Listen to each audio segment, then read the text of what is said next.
You're listening to Interactive Wrestling Radio, featuring the Interactive Interview, courtesy of WrestlingEpicenter.com.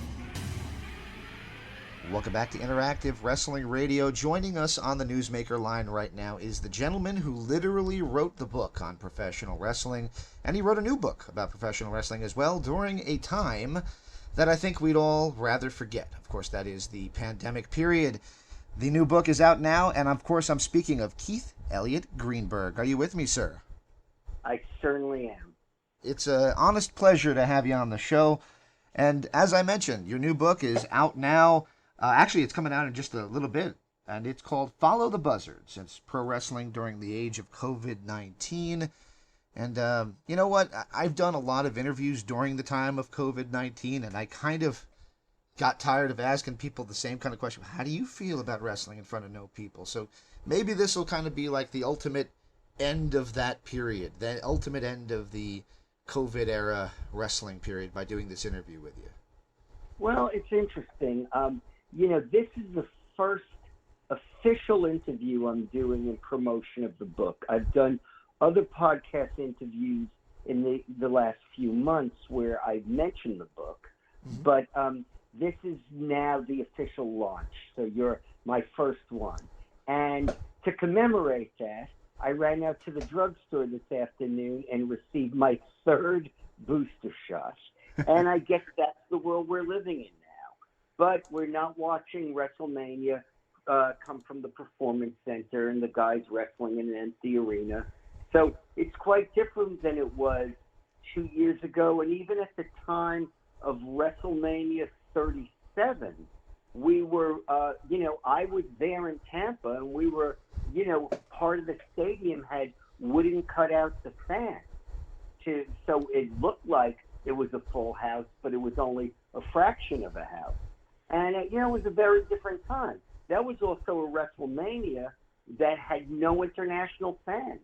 Everybody, by and large, had come from somewhere in the United States, primarily in the eastern United States. So I don't know if this interview signals the end of the COVID era. We still are dealing with COVID, but we are not dealing with COVID, I believe, on a pandemic level. I think you're right. Where did the idea come from to write a book about this very strange and oftentimes forgettable period in wrestling history and really the history of the world? Well, it came about by accident. I had written a book that came out in 2020 in the middle of COVID called Too Sweet, Inside the Indie Wrestling Revolution. And that book culminates with the first Dynamite broadcast. So it ends with 4 indie wrestlers, Jungle Boy, Joey Janela, Marco Stunt, and Orange Cassidy, working a GCW show, an indie show in Asbury Park, and then getting in a car and going down to Washington, D.C. for the first Dynamite.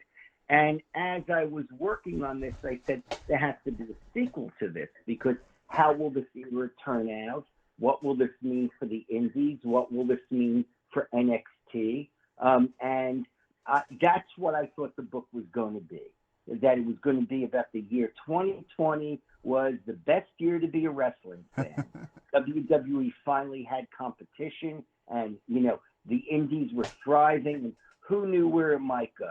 And right. I thought that would be fine. That would be a great sequel to a book on the indie wrestling revolution. It could be the evolution of the indie wrestling revolution. And by the time the book was completed, or rather by the time the epilogue was completed, the COVID era had already begun. And at that stage, I'd already signed a contract to do a sequel, but my executive editor, Michael Holmes, and I agreed that this is actually going to be a book about the COVID-19 era in professional wrestling.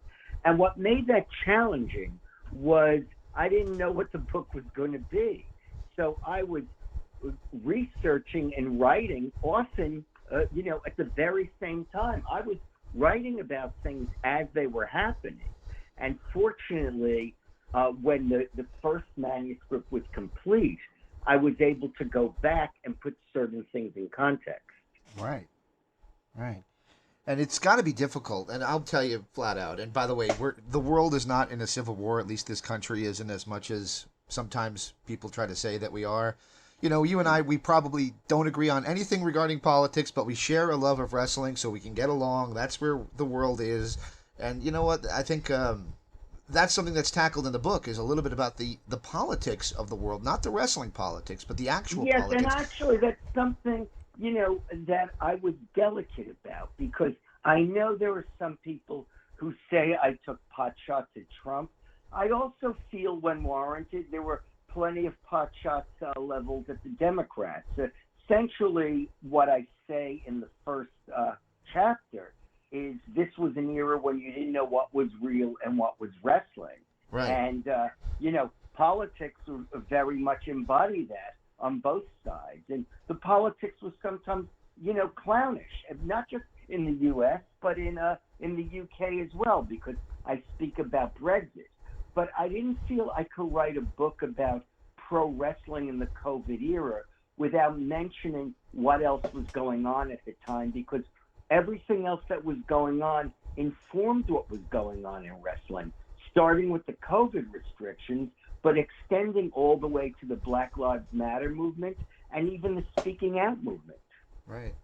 Right, and we'll cover a little bit more about that. But do you mind if I ask you a few more other questions about your vast knowledge? You want. It's your show.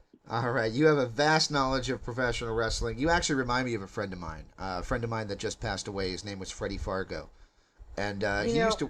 Mm-hmm. Go ahead. I was going to say, he used to work for the WCW magazine, amongst other things, and you know, just a genuinely good guy. And I always asked him questions like, how much trouble was there working for a major wrestling promotions publication, and how much did the boys kind of say, you know, do a story on me, Was there any of that going on when you were working for the WWE magazine? Tons of that. When I wrote for the WWF magazine, there was tons of that, and there were particular wrestlers, and fair play to them, who would always approach me, and not just me, but the other writers too, and say, how come you didn't run something on me? And, you know, what about this angle? And sometimes we would work something, and some of the more aggressive ones actually had stories done on them. If you remember Rico Constantino, he ingratiated himself to, you know, the writers of the WWE magazine so much. You know, we wanted to write about him. Look, back in the 80s, I was very close to Lanny Poffo. You know, and I remember doing a story about Lanny Poffo improving his repertoire in the ring. So, you know, those were the stories you get when guys are walking up to you and pitching things to you. Very cool, very cool. Now, I know my story's kind of weird. It's like I was sitting down at my kitchen table in New Jersey, and my parents said, what do you want to do with your life? And I said, anything involving pro wrestling. And my sister heard that and said, well, if Grandma was alive to hear that, well, she'd be rolling over in her grave. And I still remember. How did you make the decision that, you know, pro wrestling and journalism, that's something that you could mesh and actually make a career out of? Well, I didn't know I could make a career out of it. It happened. You know, I didn't come from an educated family. So, first of all, if you said you wanted to make a career in pro wrestling back then, it meant you were going to be a wrestler, and I certainly didn't have the strength or the athleticism to be a professional wrestler. So it was considered, you know, the family were wrestling fans. So they didn't mock wrestling. In fact, it was the opposite. They were believers. But when I started out very young as a writer, I started getting published when I was 19 years old. And so very early on, I started to pitch things to people about subject matter with which I was familiar, and professional wrestling was one of the things I knew better than mostly anything. Fortunately, that was just before the WrestleMania and the Rock and Wrestling era. And when those eras commenced, I was considered something of a visionary because I was predicting this new fad, and I was able to pitch wrestling to mainstream publications which really hadn't covered wrestling before. Very cool, very cool. So one of the things I wanted to ask you about is, is the book that you wrote with the late classy Freddie Blassie. Now, I can't take credit because I wasn't actually on the interview, but I believe it might be the last interview Freddie ever gave to promote the book was done by a friend of mine named Chris Yandick, and I helped him together some of those questions. I know Chris. Yeah, he's a Where good. is Chris? I used to talk to Chris, like online regularly. He was another guy who started off very young. He was very young, but he was very ahead of his time with what he wanted to do online. Last I heard, he was in Vegas doing sports-related sports-related media, like NFL and MLB. That doesn't shock me a bit. I mean, the kid, he's not a kid anymore, but he was so driven and so ambitious, and he just managed to always find himself in the right place, and that was because he put himself in the right place. That's right. Well, he let me run it on my show, even though I didn't do the interview, but having anything related to Classy Freddie Blassie was obviously a big thing for me. What was it like to write the book with that, at that time, living legend and true, really superstar in wrestling? Who was also, possibly my favorite wrestler when I was a teenager. So it was a thrill. And the fact that Freddie wanted me to write his book because we knew each other a long time was even more gratifying. And, Freddie, I mean, it's funny. Sometimes I feel I'm telling the same story over and over again because I do repeat the story. But, Freddie was aware that he didn't have much long for this world. He died a couple of weeks after the book came out. Right. And this was his chance to tell his story. And his story goes all the way back to the 30s. And, that was a very important part of wrestling history. You realize when everything was behind the curtain, there was no official wrestling history. And then suddenly, for all the criticisms people have of Vince McMahon, by opening up that door, he did allow professional wrestling and professional wrestlers to have a history as viable as any other sport or entertainment form. And so this was a chance to tell that story from someone who was there. And in addition to interviewing Freddie Blassie, I interviewed several of Freddie Blassie's peers whose voices appear in the book, and that includes Killer Kowalski and John Tolis and Arnold Skolin and the Fabulous Moolah, and they're all gone. They're all gone. I was just about to say that. Wow. And I am just so grateful that I was the one who managed to put all those interviews together in one place and contribute to professional wrestling history in that way. And honestly, if that was all I ever accomplished, it would be a pretty good accomplishment. Very cool. Well, I mentioned New Jersey, but I'm out here in Arizona, and I know you worked with a gentleman out here in Arizona, superstar Billy Graham. You did his book as well. Yeah. Incredible book. I got to meet him on that book tour. I got to interview him on the book tour as well. And I'll never forget, after I finished the interview, I got home, and there was a gentleman's name is Chris Cruz, left a voicemail on my home voicemail. Chris Cruiser. Yep. And he was, at the time, representing Bruno Sammartino, and he was not happy with me. Apparently... No, because superstar Billy Graham loved Bruno Sammartino. Right, and he said something about Bruno in the interview that I did with him that was less than complimentary. I don't know if he was trying to make headlines or what. I don't know why he did that, because when I was working with him, in fact, he told me when the book started out that at the time WWE was estranged from Bruno. As you know, there was for decades, Bruno and Vince McMahon were enemies. I believe it was Triple H who actually managed to get them to reconcile.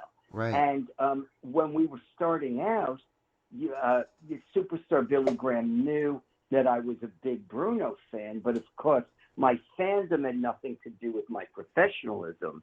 But he said, I don't care what the company's position is with Bruno. I revere Bruno Sammartino, and I intend to make that clear in the book. So I didn't hear him say many negative things about Bruno. Right. I don't remember him in the book saying too much, but when I interviewed him, he laid a few rough shots in, and I got I had to send Bruno a copy of the CD, and Bruno knew me because I was lucky enough to have interviewed him. I mean, that was obviously an honor too. I mean, we're talking about all these stars of yesteryear, but I guess my question was going to be, was there any animosity between those two, or was that kind No, of there just put was on? not. I mean, I didn't interview Bruno for the book. I did interview, I have interviewed Bruno or did interview Bruno throughout the years.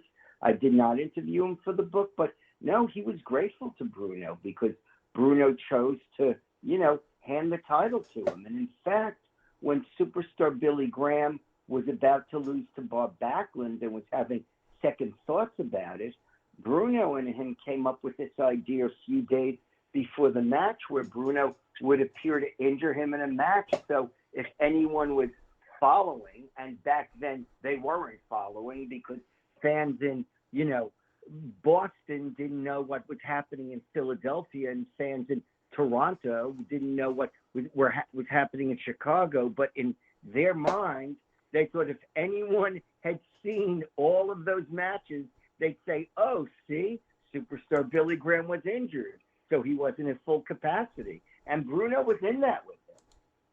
Wow, that's awesome. I did not know that part of the story. That's pretty cool. I mentioned the superstars of yesteryear, I should say. We're talking about these people with relevance. We love these people. I don't know if the generation that's growing up watching Seth Rollins and so on and so forth will go back and remember them quite the way that we're looking back on that generation. Is it just me, when I grew up and what I grew up watching, not seeing it from this generation's mindset, or do you think the stars are just not shining quite as bright as they once did? Well, look, we love the wrestling we watched between, say, 11 and 14 years old. I mean, that's just human nature. So, it's like idealizing the first girl you ever had a crush on. She will always be special. And, the wrestling from that era is very special to you. I mean, I write for Inside the Ropes magazine in the UK, and most of those guys are in their 30s. Not all of them. There's some legendary writers from the UK, most notably, UK because he's from Northern Ireland, Finlay Martin, who's a very well-known wrestling writer over there. But the guys in their 30s, they idealize the young Undertaker and Shawn Michaels and Bret Hart, the new generation. That was an era where wrestling was beginning to decline a bit in the U.S., but in the UK, and Europe in general, that's where it was booming. And that's because they were kids when that stuff was being shown. So, those are the people they set as their standards. And I just think, the beauty of today is that we have the internet. For all the problems with the internet, people can go to streaming services and they can go to YouTube and they can watch Killer Kowalski and Bruno Sammartino and a young Terry Funk, and they can watch Ernie the Cat Lad cut a promo. Not all of them do, but, they can.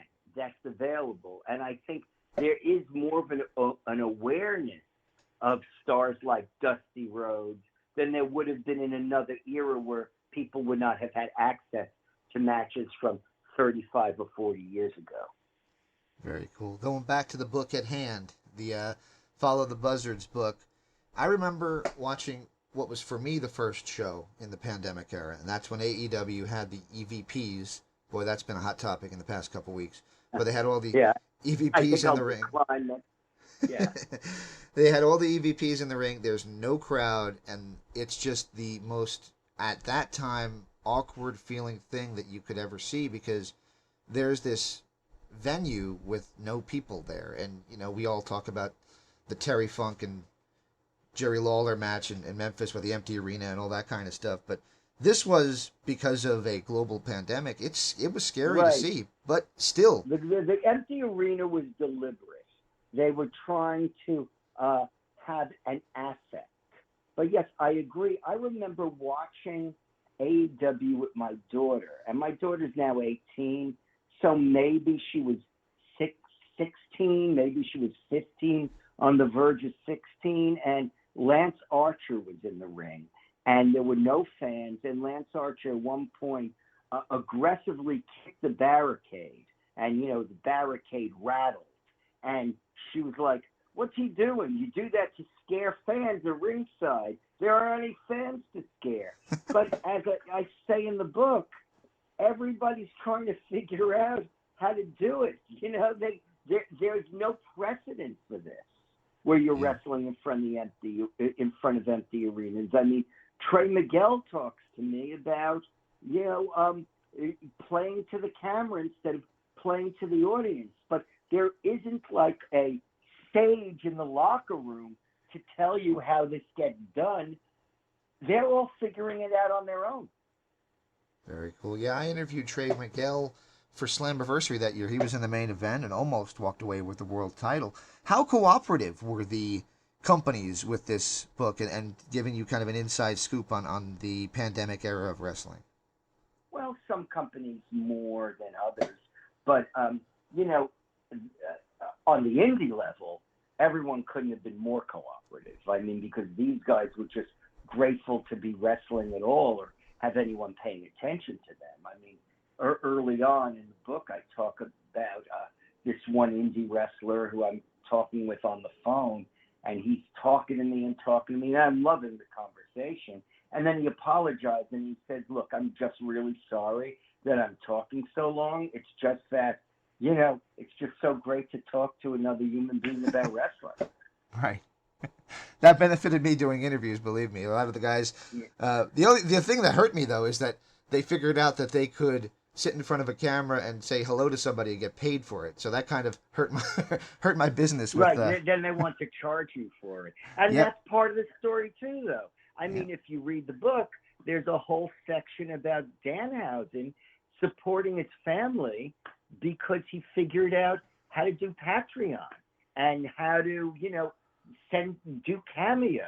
I mean, this is a guy who, I think Joey Janela uses the term, would have been sitting around looking at his T-shirts in boxes in his garage, and instead these guys were making money. They were monetizing it. And so that's great. They were able to make a living as professional wrestlers during a time when there wasn't a lot of wrestling around. And this is an example of somehow wrestling managed to survive. And I guess that's a statement about the drive of the wrestlers and the passion of the fans.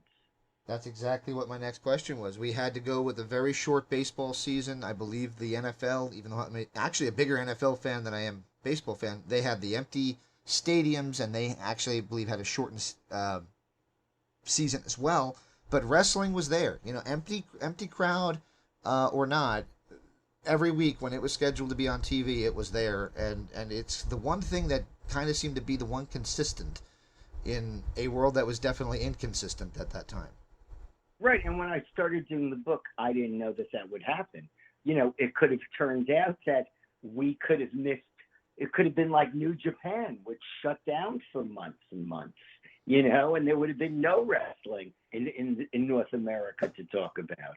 But it turned out differently. And, WWE did some very creative things. As you know, the there's been Thunderdome cinematic matches before. Oh, yes.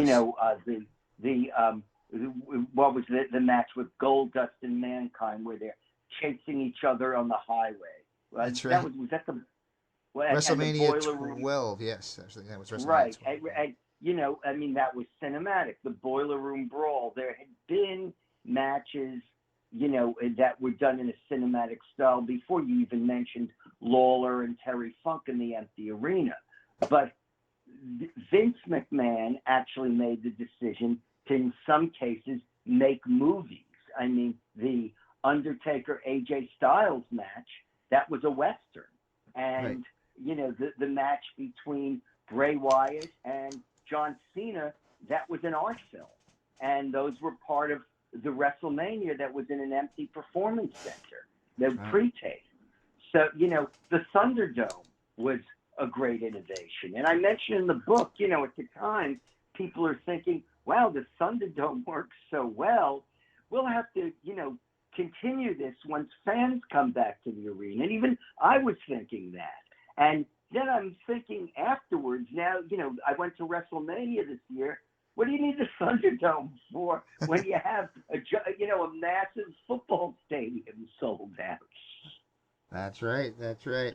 So we talked a little bit about wrestling during the pandemic, but the future. The future looks a little bit brighter. We have companies back to having crowds. Impact Wrestling is out there doing crowds. AEW, WWE, NWA. There's a lot of companies, maybe or maybe not independents, and of course the indie circuit's back too. Do you think the future of wrestling looks bright after the worst part of this pandemic? Yeah. Yes, I would. And what I would say we learned from the pandemic is how much people love wrestling. I think it deepened the bond between professional wrestlers and their fans. I think all those professional wrestlers who were forced to quarantine at home, they were communicating to these fans, whether the fans were paying them or not, but they were receiving the love from these fans, and those fans were encouraging them to get back in the ring and keep performing and giving them, what they've always want, what their mission is in life. And that's a wonderful thing. And I think that's reflected. I've been to a bunch of indie shows. I was invited to one on Sunday. Unfortunately, I have to fly somewhere on Sunday, but I was invited to one just a few blocks from my home on Sunday. And, it's pretty exciting. There's little indie shows and there's larger indie shows. And, it's back in the UK and things are, popping in Japan. And wrestling is back. And because this is a different era now, you have AEW and you have the Triple H era of WWE. No one really knows where it's going, but as of today, it's looking fairly optimistic. I agree. I have one more question for you, then we can close out with just a last where people can get the book. I've been doing this a long time. You probably guessed if I said I was around when the Freddie Blassie book came out. I've been doing this a little while. I interviewed Ric Flair when you released your book with him, and I got to tell you, that might be the most disappointing interview I ever did because he just did not want to be there. He was less than interested in anything I had to say or offer. And I've heard you say in other interviews that, he said some grumpy things about Macho Man and Bret Hart and other folks that, maybe you were not thrilled about writing. What was the experience like with Rick, and were you able to connect with him? But look, was Ric Flair's book, not Keith Elliot Greenberg's book. So it's Ric Flair's voice, and my goal is to tell Ric Flair's story. And, Ric Flair is a guy, it's no secret. He has struggled his entire life. And, I was just at his retirement match, and, he was very happy, but there were a lot of people who vilified him for putting himself at risk and described the exercise as a form of elder abuse. But he still is Ric Flair, and he still is a legend. And it was still an honor to write a book with him. And even though I wish we had ended that relation, that when the book came out, that we had been better friends, I wish I enjoyed the bond I'd shared with Freddie Blassie and with superstar Billy Graham, and for that matter, with the Iron Sheik, even though that book wasn't published. Yes. I've reread the book recently because WWE interviewed me for their Ric Flair biography they're doing. And, there's a lot of Ric Flair's voice came through. And I saw Ric Flair over WrestleMania weekend, and we had a nice conversation. And at the weekend of his retirement match, I spent some time talking with his oldest daughter, Megan. And, he does things the way he wants to do them. I think what was going on with Rick at the time, now that I think about it, is, Rick doesn't like people telling him what to do. And essentially, WWE told him, hey, you're doing a book. And he doesn't know me. He sits down with me, and I'm asking him all these really personal, emotionally upsetting questions. And I could see why he wasn't loving the experience or loving me all that much. Same way that in 2008 when WWE told Rick, okay, you're retiring now. Yeah. He didn't want to retire. So, now I see things from Ric Flair's perspective in a way I didn't before. All right, I promise this is the last question. I know you got a few more of these to go today. You mentioned it, the Iron Sheik book. We talked about it before we started recording.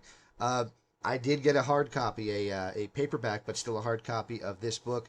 And you said you wanted to tell the story about what happened with the Iron Sheik book. Yeah, you have a paperback copy of it.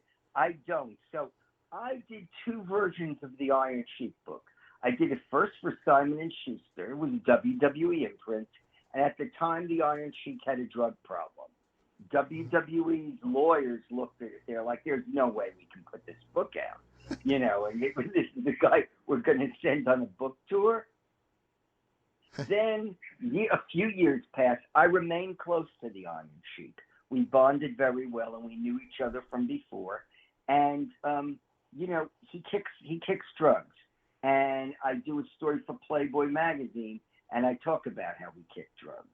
And then I also appeared in an Iron Sheik documentary that was done. And then, WWE said, okay, now it's a redeeming story. Let's do it again. And the book is, now it's for ECW Press, the publisher of Follow the Buzzards, Pro Wrestling in the Age of COVID-19. And, somebody in WWE, I was told it was not Vince, but it was someone very high up. They looked at the manuscript. We were selecting photos. The book was ready to go, and just said, how does this benefit our brand? All these stories about, smuggling drugs over the border into Canada and getting pulled over with Rowdy Roddy Piper when he has a mortar and pestle and he's grinding pills and cocaine and God knows what else together. And so the book never came out. So I thought no one had seen the book. Periodically, people would say, can I see the book? It's like, no, WWE owns that book. I come to find out those copies that were sent out for author review, for reviews from writers, there were paperback copies being circulated. I never saw one of those. But what someone told me when my last book came out was that they purchased one of those books for $700 and resold it for $1,400. Wow. That's incredible. Well, the book is out now. You can get it. You mentioned it, ECW Press. I've been dealing with those folks for almost 20 years. They're just an incredible company up in Canada. And let's say which book it is, because they might think it's the Flair book or the Iron Sheik book. Oh, of course not. Follow the Buzzards, Pro Wrestling in the Age of COVID-19. Is that correct? Yes, it is, yes. And I want to invite everybody. I was going to invite you because it looked like you were calling me from New Jersey, but now you disclosed you're in Arizona. Yes, but sir. On October 13th, Thursday night, at Lucky 13, New York City's only Bikini Metal Bar, my book release party will take place. And everybody in the New York metro area who is listening to this podcast, you're all invited.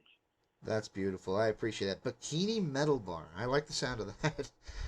Well, man, I got to tell you, it's a pleasure talking to you. Like I said, the only thing I think we might not have in common is politics, but I saw you did a book about John Lennon's passing. We may have more in common than you think. Maybe we do. Maybe we do. Well, I'll tell you what. I really appreciate you taking the time to do this with me. I know you have a few more of these. Before I let you go, can I ask for one last favor? Sure. It's a station ID, just saying this is Keith Elliot Greenberg, and you're listening to the Wrestling Epicenter. This is Keith Elliot. Sorry. This is Keith Elliot Greenberg, the man who literally wrote the book on professional wrestling, and you are listening to the Wrestling Epicenter.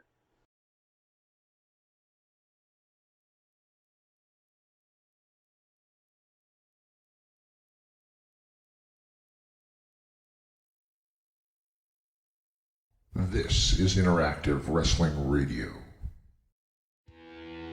Interactive Wrestling Radio. Interactive Wrestling Radio. Interactive Wrestling Radio. Interactive Wrestling Radio. Interactive Wrestling Radio. Interactive Wrestling Radio. Oh, wow. featuring the interactive interview. Interactive interview.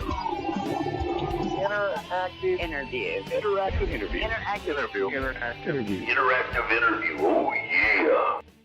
Formerly The Blaze.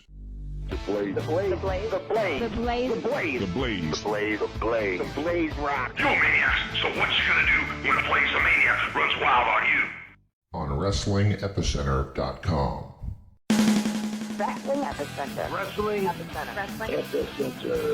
Wrestling Epicenter. Wrestling Epicenter. Wrestling Epicenter. The Wrestling Epicenter. Don't get off. And now we shamelessly name drop from our history. The Wrestling Epicenter would like to apologize for the following. All right, everybody. Viva la raza. Viva la raza. Hey, y'all. Hello, ladies. Hey, guys. We had a lovely conversation. First lady. Absolutely. Oh, look at me. She's so kooky.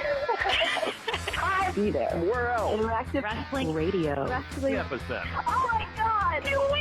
Wow. Being interactive. Wow. I just got some listen. I was not shooting. Yeah, I almost pissed my pants. Breaking neck. I got 2 words for you. I've heard a lot about you guys. I see my language. You're going to go to the shop. I see them now. We're into the many. No nerves. Oh, it's great. It's going to be cool. Woo. What it's all about. The purest point of view. The living legend. Rock and roll. Arrogant. You just make me. Instead of saying when I'm talking to you, So lonely without you. In the land of extreme. testify. Nevermore. Interactive interview. I'm not just the best. Interactive interview with a plastic You head. earned the right. Nobody. You better keep listening. Thank you very much. Controversy creates cash. Professional Made wrestling. in the USA, baby. Memphis wrestling.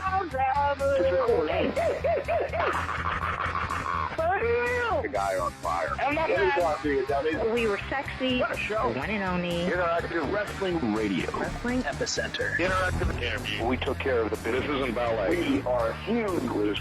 You're where it's at. You gotta recognize who's the best. If you're smart, make sure you tune in each and every week. I'll come out of your computer, knock down your door, and turn it on for you. Or else I'm gonna kick your stinking teeth in.